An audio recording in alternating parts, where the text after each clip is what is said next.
अस्सलाम वालेकुम व्यूअर्स। इस वीडियो में मैं आपको chief justice of Pakistan justice Saqib Nisar साहिब की ज़ाती ज़िंदगी, तालीम और इनकी करियर के बारे में बताऊंगी। सबसे पहले मैं आपसे चीफ़ जस्टिस की पर्सनल लाइफ शेयर करूंगी। इनका पूरा नाम मियां साकिब निसार है। वो 18 जनवरी 1954 को ज़िंदा दिलाने लाहौर की शहर लाहौर में पैदा हुए थे। इनका ताल्लुक़ एक गरीब घराने से था और इनके वालिद साहिब एक वकील थे, लेकिन वो एक निचले दर्जे के वकील थे।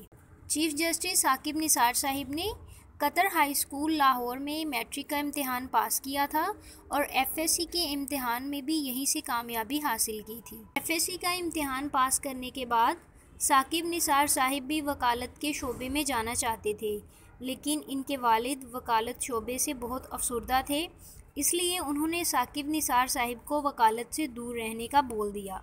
साकिब निसार साहिब के वालिद ने इन्हें बीए करने के लिए गवर्नमेंट कॉलेज यूनिवर्सिटी लाहौर में भेज दिया।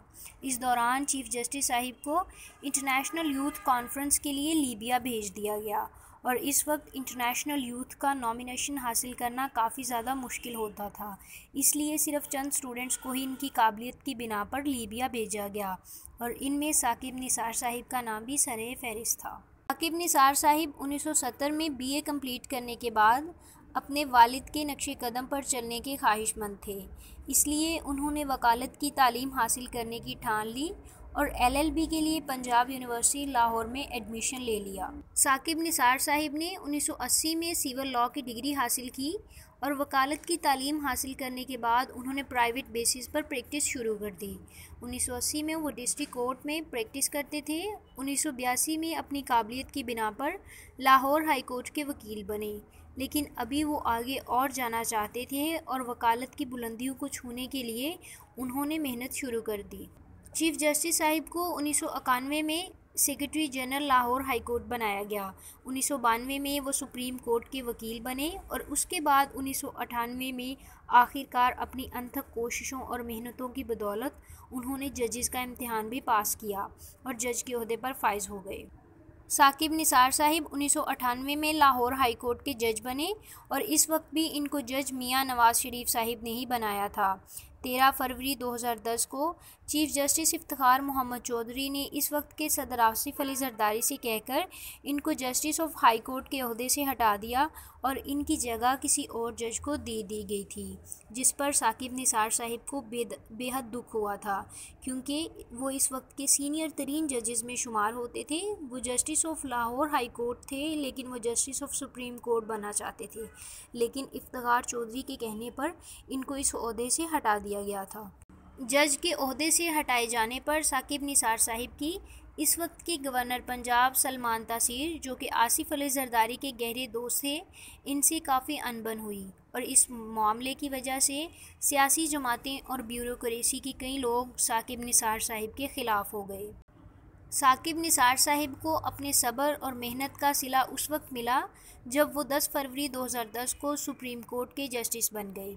इस वक्त के वज़ीर आज़म यूसुफ रज़ा गिलानी ने इनकी सिफारिश की थी। वो हुकूमत पाकिस्तान से 8,40,000 सैलरी लेते थे, जो कि सेनेट कमेटी के पेश करदा बिल में बताई गई थी।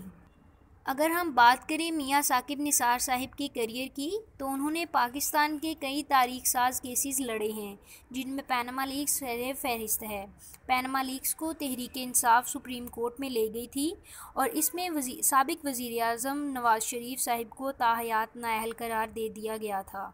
मियां नवाज शरीफ साहिब को ताहयात नाअहल करार देने के बाद PMLN के मेंबर हनीफ अब्बासी साहिब की जानिब से इमरान खान पर केस बनाया गया, जिसकी सरबराही भी साकिब निसार साहिब ने की थी और इसके नतीजे में इमरान खान साहिब के गहरे दोस्त जहांगीर तरीन को नाअहल करार दे दिया गया था। आजकल चीफ़ जस्टिस साहिब काफ़ी एक्टिव नज़र आ रहे हैं और वो पाकिस्तान को हर किस्म के क्राइम से पाक करने का अज़म रखते हैं। मियां साकिब निसार साहिब चाहते हैं कि पाकिस्तान में हर गरीब से लेकर अमीर इंसान के लिए इंसाफ की फराहमी यकीनी बनाई जाए।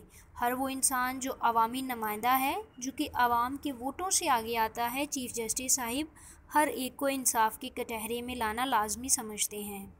व्यूअर्स, अगर आपको ये मेरी वीडियो पसंद आई है तो मेरी न्यू इन्फॉर्मेटिव वीडियोस के लिए मेरे चैनल को सब्सक्राइब करें, लाइक करें और इस वीडियो के बारे में अपने कमेंट्स का इजहार करना कमेंट बॉक्स में मत भूलें।